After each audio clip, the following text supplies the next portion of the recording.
ஓம் ஸ்ரீ ராகவேந்திராய நம. சிம்மமுகே ரௌத்ர ரூபிண்யாம் அபயஸ்தாங்கித கருணாமூர்த்தே சர்வ வியாபிதம் லோகரட்சமாம் பாப விமோசன துரித நிவாரணம் லக்ஷ்மி கடாட்ச சர்வாபீஷ்டம் அநேகம் தேஹி நுரசிம்மா. ஹரிநாராயண துரித நிவாரண பரமானந்த சதாசிவ சங்கர யோகிராம் சுரத்குமார் ஜெயகுரு ராயா. உலகெங்கிலும் வாழ்ந்து கொண்டிருக்கும் ஸ்ரீ ராகவேந்திரா யூடியூப் சேனல் நேயர்களுக்கு டாக்டர் சைதே ராஜாவின் அன்பான வணக்கங்கள். இதுவரைக்கும் எங்கள் சேனலை பார்த்து கொண்டிருக்கும் அன்பர்கள், சப்ஸ்கிரைப் செய்யாதவர்கள் சப்ஸ்கிரைப் செய்து கொள்ளும்படி கேட்டுக்கொள்கிறோம். ரைட் சைடில் சப்ஸ்கிரைப் இருக்கும், பெல் பட்டன் இருக்கும், ரெண்டுத்தையும் ப்ரெஸ் பண்ணிங்கன்னா அடுத்த நொடியே எங்களுடைய வீடியோ உங்களை நோக்கி வர துவங்கிவிடும். இந்த எபிசோடில் நம்ம குரு வக்ரமாகிறார். 120 நாள், 15/10/2024 முதல் 11/2/2025 வரைக்கும் ஒவ்வொரு ராசிக்கும் என்ன பலன் தரப்போகிறாருன்னு பார்க்கலாம் வாங்க. குணமிகு வியாழ குரு பகவானே மனமுடன் வாழ மகிழுடன் அருள்வாய். பிரகஸ்பதி வியாழ பரதகுரு நேசா கிரகதோஷமின்றி கடாட்சி தருள்வாய். குரு வக்ர பயிற்சி. இந்த குரோதி ஆண்டில் குரு வக்ரம் பெறுகிறார். ரிஷபத்தில் வக்ரம் பெறுகிறார். ஆனால் பின்னோக்கி செல்கிறாரா என்று சொன்னால் பின்னோக்கி செல்லவில்லை. அதே வீட்டில் இருந்து வக்ரம் பெறுகிறார். அப்போது ஒரு கிரகம் வக்ரம் பெறுகிறது என்று சொன்னால் நேர்கதியில் செல்லும்பொழுது அதனுடைய பலன் நன்றாக இருக்கும், சுப பலனை தருவார். வக்ரகதியில் போகும்பொழுது அந்த பலன் நேரடியாக, அதாவது எதிர்ப்பாக அமையும் அப்படின்னு சொல்லலாம். இந்த குரு பொறுத்தவரையிலே இல்லைன்னு சொன்னாலே, குரு இருக்கிறதுலையே மிக மிக சுபத்தன்மை வாய்ந்த ஒரு கிரகம். குரு இருக்கிற இடமும் நல்லது செய்வார், பார்க்குற இடம் கோடி புண்ணியன்னு சொல்லி கேள்விப்பட்டிருக்கீங்க. குருவுக்கு தான் இருக்கிற இடத்துல இருந்து 5ஆம் இடம், 7ஆம் இடம், 9ஆம் இடத்தை குரு பார்க்குறார். குரு பார்க்குறதால தான் குருவனுடைய பார்வை ஒவ்வொரு பாவத்துக்கு, அதாவது சில எந்த லக்னத்தில் யார் பிறந்திருந்தாலும் குருவனுடைய பார்வை இருக்குது பாருங்கள். ஏதாவது ஒரு பாவம் 3 பாவத்தை பார்க்கும். அதனால் அப்படி இருக்கும் பட்சத்தில் ஓரளவுக்கு நன்மைகள் நடைபெறும் அப்படின்னு சொல்லலாம். குருவுக்கு தேவகுரு அப்படின்னு பேர். குருவுக்கு பல பெயர்கள் இருக்கிறது. அந்தணன், பொன்னன், வியாழன், பிரகஸ்பதி அப்படின்னு சொல்லுவாங்க. அதனால் ஒருவருடைய ஜாதகத்தில், பிறப்பு ஜாதகத்தில் குரு தனித்து இருக்கக்கூடாது. அந்தணன் தனித்திருக்கையில் அவதிகள் மெத்த உண்டு. யார் கூடயாவது இன்னொரு கிரகத்தோடு சேர்ந்து இருந்தார்னு சொன்னால் குரு ரொம்ப, இன்னொரு சுப கிரகத்தோடு சேர்ந்து இருந்தார்னு சொன்னால் ரொம்ப பிரமாதமாக ஒர்க் அவுட் ஆகும். இந்த குரு பார்வை கோடி நன்மைன்னு சொன்னோம் இல்லையா. இப்போது யாரோ ஒருத்தருக்கு ஒரு லக்னம் போயிட்டுருக்கோம். அந்த லக்னத்துக்கு ஒரு தசாபுத்தி போகும் ஒருத்தருக்கு. எந்த தசாபுத்தி, அதை ஒரு கடக லக்னம்னு வைங்க, செவ்வாய் என்னுடைய தசாபுத்தி போகுது அப்படின்னா, செவ்வாயை குரு பார்த்தாலோ குரு சேர்ந்தாலோ அந்த நடக்கிற தசாபுத்தியை, புத்திநாதனை குரு பார்க்குறார், இல்லை குரு சேர்ந்திருக்கிறார், இல்லை குரு சாரம் பெற்றிருக்கிறார். இப்படி இருந்ததுன்னு சொன்னாலே அந்த தசா புத்தி ரொம்ப நல்லா இருக்குங்க, ரொம்ப அமக்கலமாக இருக்கும். அப்படி இந்த குருவனுடைய நிலை பார்த்திங்கன்னா, ஒரு தீய கிரகம் இருக்குது, தீய கிரகத்தினுடைய தசாபுத்தி நடக்குது. அப்போது குரு பார்வையில் இருக்குதுன்னு சொன்னால் அந்த தீய குணங்கள் அந்த அளவுக்கு இருக்காது, ஓரளவுக்கு நன்மைகள் நடக்கக்கூடிய ஒரு சூழல் ஏற்படும் அப்படின்னு சொல்லலாம். குரு பாருங்கள், உச்சமடைகிறது கடகத்தில் உச்சமடைகிறார். நீச்சமடைகிறது மகரத்தில் நீச்சமடைகிறார். ஆட்சி பெறுவது தனுசு, மீனம். இதில் பார்த்தீங்கன்னு சொன்னால், இப்போது ஒரு கிரகம் ஆட்சி பெற்றிருக்கு. இப்போ தனுசு மீனத்தில் குரு ஆட்சி பெற்றிருக்கார். ஆனால் வக்ரம் ஆயிட்டார் அப்படின்னு சொன்னால், குருன்னு போட்டு போட்டு ப்ராக்கெட்டில் போட்டிருப்பாங்க வக்ரம்னு, இல்லை இங்கிலீஷில் ஆர்னு போட்டிருப்பாங்க, ரிவர்ஸ். அப்போது நேருக்கு இப்போ ஒரு கிரகம் ஆட்சி பெற்றிருக்குன்னா சூப்பராக பலனை தரும். ஆனால் அதுவே வக்ரம்னு போட்டாங்க அப்படின்னு சொன்னால் அது நீச்ச பலனை தரும், சரியான ஒரு பலனை எதிர்பார்க்க முடியாது. அதுபோல் உச்சம் பெற்ற கிரகம், இப்போ கடகத்தில் உச்சம் பெறுகிறார், உச்சம் பெறுகிறார் அப்படின்னா வக்ரம் பெறுகிறார், அந்த குரு வக்ரம் ஆயிட்டார்னு சொன்னால் அப்போது நீச்ச பலனை தருவார். இப்போ மகரத்தில் குரு நீச்சமாக இருக்காருன்னு வைங்க, அப்போ அவர் வக்ரமாக இருந்தால் என்ன பலனை தருவார்? அது பார்த்திங்கன்னு சொன்னால் உச்ச பலனை தருவார். அப்படியே ஆப்போசிட், மகரத்தில் குரு நீச்சமாக இருந்து வக்ரம் பெற்றால் அற்புதமான பலனை வாரி வழங்குவார், உச்ச பலனை தருவார் அப்படின்னு நம்ம சொல்லணும். இப்போ ஒருவருடைய ஜாதகம், பிறப்பு ஜாதகத்தில்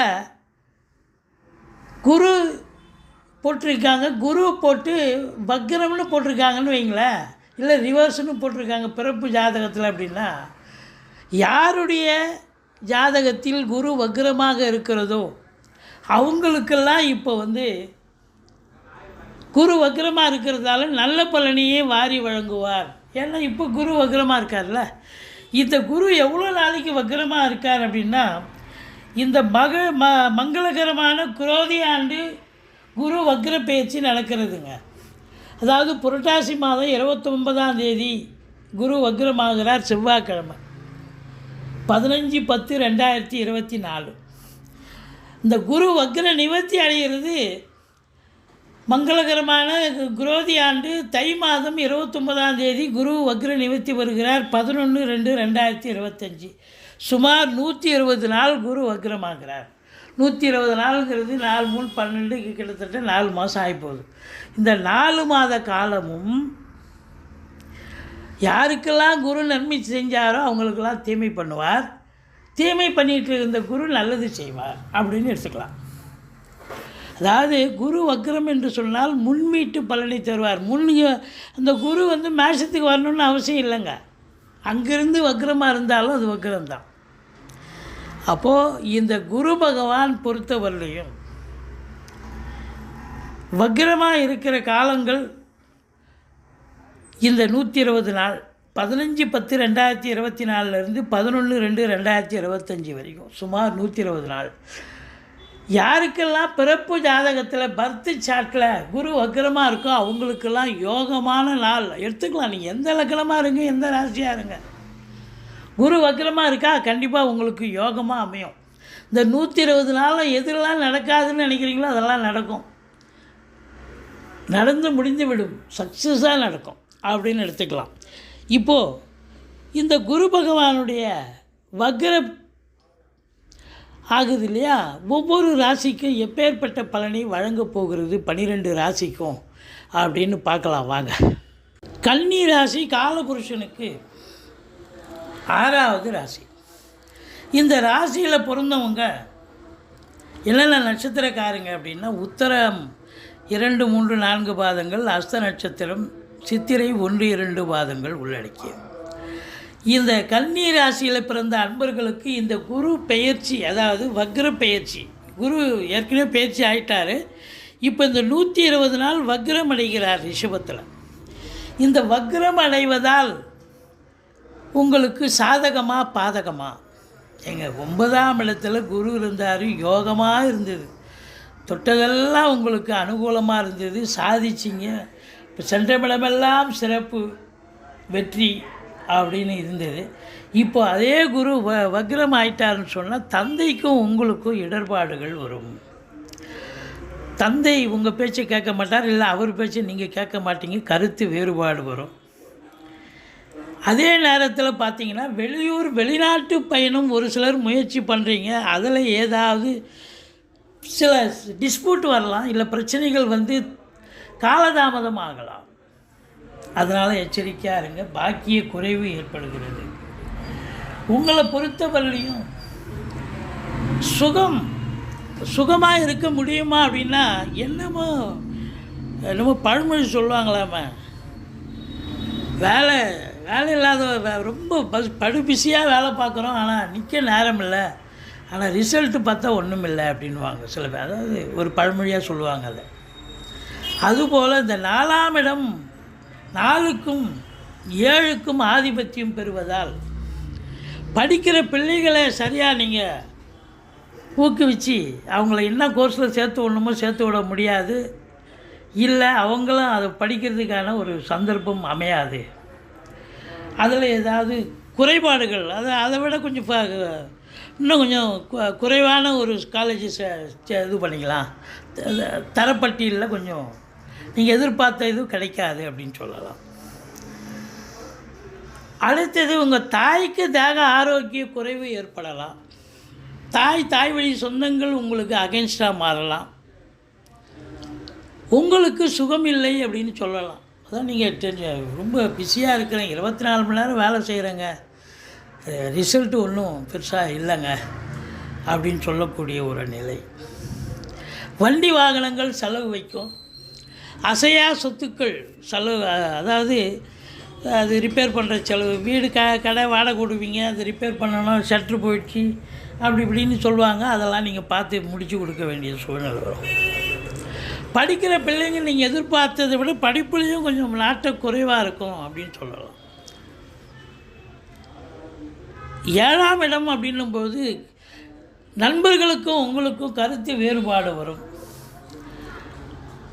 மற்றபடி திருமணம் கைகூடி வர்ற நேரம் அப்படின்னு பார்க்கும்போது ஏதாவது ஒரு விஷயத்தில் பேச்சுவார்த்தை ட்ராப் ஆகிடும். கணவன் மனைவி ஒற்றுமை இருக்குமானா கணவன் மனைவிக்குள்ளே கருத்து வேறுபாடு வரும். கூட்டு தொழில் செய்கிற இடத்துலையும் கூட்டாளிகளுக்கும் உங்களுக்கும் கருத்து வேறுபாடு வரும். மற்றபடி எச்சரிக்கையாக இருக்க வேண்டிய தருணம் இது அப்படின்னு சொல்லலாம். ராசியை பார்த்தாலும் செலவினங்கள் ஏற்படும். அது அசுப செலவுக்கும் வரலாம், சுப செலவும் வரலாம். மற்றபடி அறிமுகம் இல்லாத இடம், அறிமுகம் இல்லாத நபர்களிடம் ஏதாவது பிரச்சனை வரும். அதை டேக்கிள் பண்ணுறதுக்கே போதும் ஆகிடும். இல்லை வீட்டில் வயதான பெரியவங்க இருப்பாங்க, அவங்க தேக ஆரோக்கியம் பாதிக்கப்பட்டு மருத்துவமனைக்கு செல்ல நேரிடலாம். அதாவது உங்கள் கூட பிறந்தவங்க இளைய சகோதரர்களுக்கும் உங்களுக்கு கருத்து வேறுபாடு வரலாம். இல்லை அவங்களுக்கு தேக ஆரோக்கிய குறைவு ஏற்படலாம். மற்றபடி எடுக்கிற முயற்சி காலதாமதம் எடுக்கலாம். உங்கள் பிறப்பு ஜாதகத்தில் குரு வக்ரமாக இருக்குதுன்னு சொன்னால் இந்த 120 நாளும் சூப்பர் டபுள் பாசிட்டிவ்னு எடுத்துங்க. இது நான் இது வரைக்கும் சொல்லி வந்த பலன்கள் பாசிட்டிவாக எடுத்துக்கலாம். ஏன்னா பிறப்பு ஜாதகத்திலே குரு வக்ரங்க. அப்போ இப்போவும் குரு வக்ரம். அப்போ கண்டிப்பாக அது வக்ரம் பெற்ற குரு நல்லதே செய்யணும்னு ஒரு விதி. அப்போது யாருடைய ஜாதகத்தெல்லாம் இந்த சிம்ம ராசியில் பிறந்தவங்களுக்கு குரு எங்கேயாவது வக்ரமாக இருந்தாலும் பரவாயில்ல, அங்கே தான் இருக்கணும்னு இல்லை. குரு வக்ரமாக இருந்தாலே நிச்சயமாக இந்த 120 நாளும் குரு வக்ரம் பெற்ற காலங்கள் அனைத்தும் சிறப்பாக இருக்கும், நன்மையாக அமையும். மற்றவர்கள் எச்சரிக்கையாக இருக்க வேண்டும். குரு தட்சிணாமூர்த்தியை வழிபாடு செய்யுங்கள். வாழ்க்கை வளமோடும் நலமோடும் அமையப்போகிறது. எங்களுடைய வீடியோ பிடிச்சிருந்தால் லைக் பண்ணுங்கள், ஷேர் பண்ணுங்கள், சப்ஸ்கிரைப் பண்ணுங்கள். மறக்காமல் சப்ஸ்கிரைப் பண்ணுங்கள். நன்றி. வாழ்க வளமுடன்.